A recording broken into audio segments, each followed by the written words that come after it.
வணக்கம்.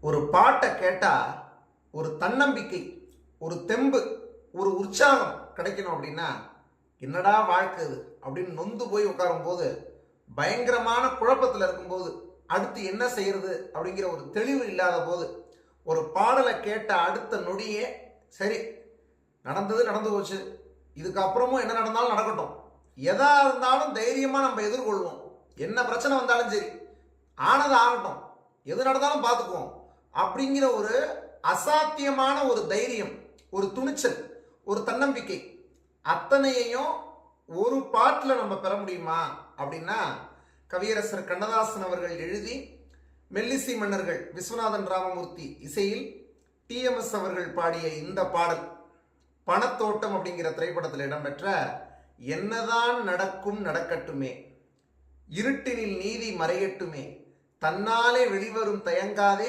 ஒரு தலைவன் இருக்கிறான் மயங்காதே. இந்த பாடலை கேட்டால் ஒரு அபரிமிதமான ஒரு துணிச்சல் வரும்.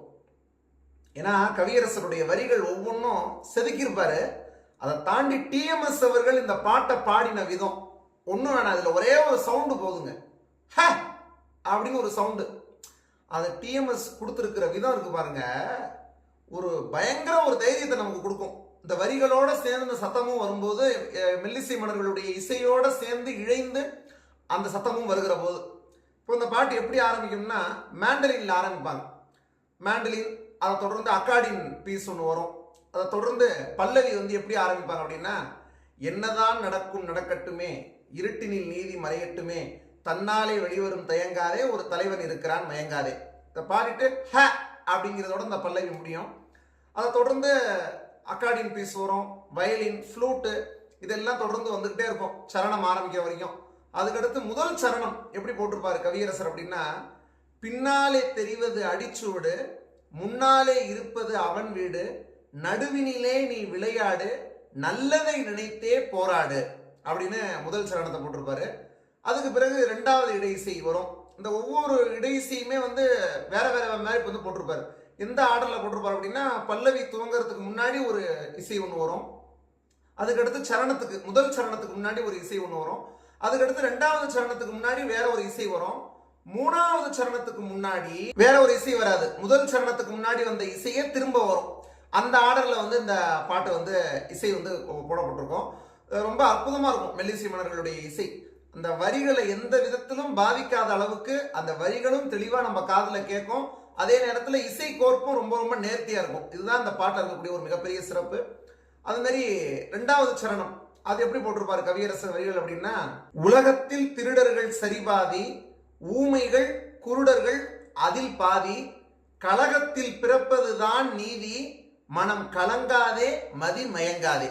இதுதான் ரெண்டாவது சரணத்தை கவியரசர் போட்டிருக்கிற வரிகள். அதுக்கு பிறகு முதல் சரணத்துடைய இடையிசை வரும். அதுக்கு பிறகு மறுபடியும் மூணாவது வரிகள், அதாவது சரணம். மூணாவது சரணத்தில் இருக்கக்கூடிய வரிகள் நமக்கு இன்னும் கூடுதல் தன்னம்பிக்கையை கொடுக்கும். யாருக்கும் பயப்படாத, உன் மனசாட்சிக்கு மட்டும் பயப்படு அப்படின்னு இருப்பாரு கவியரசர். மனதுக்கு மட்டும் பயந்து விடு, மானத்தை உடலில் கலந்து விடு, இருக்கின்ற வரையில் வாழ்ந்து விடு, இரண்டினில் ஒன்று பார்த்து விடு அப்படின்னு மூணாவது சரணத்தை கவியரசர் முடிச்சிருப்பாரு. எப்பேற்பட்ட வரிகள் பாருங்க. இந்த வரிகளை கேட்டா இதுக்கு பிறகு ஒருத்தன் தற்கொலை பண்ணிக்கணும்னு நினைச்சா பண்ணுவானா? இப்படிப்பட்ட வரிகளை கேட்டா வாய்ப்பே கிடையாது. மரணத்தின் விளிம்பிலே இருக்கக்கூடிய ஒருவனை கூட அதிலிருந்து மீட்டெடுக்கக்கூடிய வரிகளா இந்த வரிகளை நம்ம பார்க்க முடியுது. இப்படி அற்புதமா இந்த வரிகள்ல இருந்து, இசையிலிருந்து, டிஎம்எஸ் அவர்கள் அதை பாடினதுல இருந்து எல்லாம் அற்புதமா இந்த பாட்டுல நேர்த்தியா அமைஞ்சிருக்கிறதுனாலதான் அத்தனை ஆண்டுகளுக்கு பிறகு பிகில் அப்படிங்கிற திரைப்படத்துல விஜய் அவர்கள், அதாவது அப்பா கேரக்டர் இருக்காரு பாருங்க, அவரு இந்த பாட்டை பாடிட்டு தான் என்ட்ரியே கொடுப்பாரு. இந்த படம் வந்தது எப்ப, பிகில் வந்தது எப்ப, அப்போ இந்த காலத்துல இருக்கக்கூடிய ஒரு முன்னணி நடிகருடைய படத்துல கூட ஓப்பனிங் சீன்ல இந்த பாட்டை வச்சு பாடிட்டே அவர் வர்றாருன்னா, அப்போ இந்த பாட்டு எவ்வளவு ஒரு வெயிட்டான ஒரு பாட்டுன்னு நீங்க பாத்துக்கோங்க. இதுக்கு மேல நம்ம இந்த பாட்டுடைய சிறப்பை சொல்றதுக்கு ஒரு விஷயம் சொல்ல வேண்டிய அவசியமே இல்லை. எல்லாத்துக்கும் மேல எம்ஜிஆர் அவர்கள் இந்த பாட்டுல நடிச்சிருக்கிற விதம், அவருடைய ஸ்கிரீன் பிரசன்ஸ், அப்பா உண்மையாவே இந்த பாட்டெல்லாம் தியேட்டர்ல பார்க்கும்போது எம்ஜிஆர் அவர்களுடைய ரசிகர்கள்லாம் எப்படி சில்லறையை சதற விட்டுருப்பாங்க அப்படிங்கிறது நீங்க இந்த யூடியூப்ல இந்த பாட்டை பார்க்கும்போதே உங்களுக்கு நல்லா தெரியும். அப்படி ஒரு அந்த கலை, அந்த நடந்து வரும்போது அந்த கம்பீரமான ஒரு நடை, அந்த வரிகளுக்கு அப்படியே உயிர் கொடுக்கறதுன்னு இருக்குல்ல. டிஎம்எஸ் அவர்கள் என்னதான் பாடி உயிர் கொடுத்திருந்தாலும் அதை நடிப்பின் மூலமா இன்னொரு உச்சத்தை கொண்டு போய் நிறுத்திருப்பாரு மக்கள் தலைவர் எம்ஜிஆர் அவர்கள். இந்த வாட்டர் ஃபால்ஸ்லாம் இருக்கும், அந்த பேண்ட்டை மடிச்சு விட்டுட்டு ஓடி வருவார் இந்த வாட்டர் ஃபால்ஸ் அப்படியே கிராஸ் பண்ணி.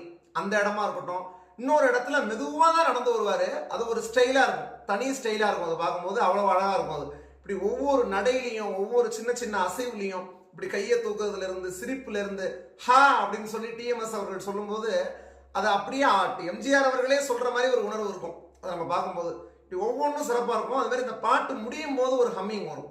அது ரொம்ப இந்த பாட்டை அப்படியே தூக்கி உச்சத்தை கொண்டு போய் நிறுத்தும். அதை நீங்கள் பார்க்கலாம். அந்த ஹம்மிங்கை கேட்டு முடிச்ச உடனே உங்களுக்கு என்ன ஒரு உணர்வு வரும்னா, அப்பா இதுக்கு பிறகு என்ன நடந்தாலும் பார்த்துக்கலாம்டா, வாழ்க்கையில் எதையுமே சமாளிச்சிடலாம்டா அப்படிங்கிற ஒரு உணர்வை அந்த ஹம்மிங்கோட அந்த பாட்டை முடிச்ச ஒரு அடுத்த கணமே உங்களுக்கு வந்து நீங்கள் பெற முடியும். அப்படி எல்லாம் அந்த பாட்டில் ரொம்ப சிறப்பாக அமைஞ்சிருக்கும். பணத்தோட்டம் திரைப்படத்தில் இடம்பெற்ற ஒரு பாட்டு இன்னைக்கு கண்டிப்பாக இருக்கு. இன்னைக்கு இருக்கக்கூடிய இளம் தலைமுறையினர்லாம் இந்த மாதிரியான பாடல்களை கேட்கணும். ஏன்னா இன்னைக்கு வரக்கூடிய பாடல்கள்லாம் சவுண்டு வருது, அதில் வரக்கூடிய சவுண்டு வரிகளை சரியாக கேட்க முடியாதபடி பண்ணிடுது. ஏதோ ஒரு குறை இருந்துகிட்டு இருக்குல்ல. ஆனால் இந்த பாட்டில் பாருங்கள், இது மாதிரி அன்றைய காலத்தில் வந்து இது மாதிரி மெல்லிசை மன்னர்களுடைய பாடல்களில் எல்லாமே நேர்த்தியாக இருக்குது. அதனால தான் அந்த பாட்டை பற்றி நம்ம இப்போ வரைக்கும் பேசுகிறோம், போற்றுக்கிறோம் அது மாதிரியான பாடல்களை. அதனால் நீங்களும் இந்த பாடல் குறித்த உங்களுடைய கருத்துகள், இந்த காணொலி குறித்த உங்களுடைய கருத்துக்களை கீழே பதிவிடுங்க. மேலும் இந்த வீடியோ உங்களுக்கு பிடிச்சிருந்தா லைக், ஷேர், சப்ஸ்கிரைப் பண்ணுங்கள். தொடர்ந்து இது மாதிரி பல்வேறு பாடல்கள், பல்வேறு தகவல்களோடு அடுத்தடுத்து காணொலிகளில் சந்திப்போம். நன்றி.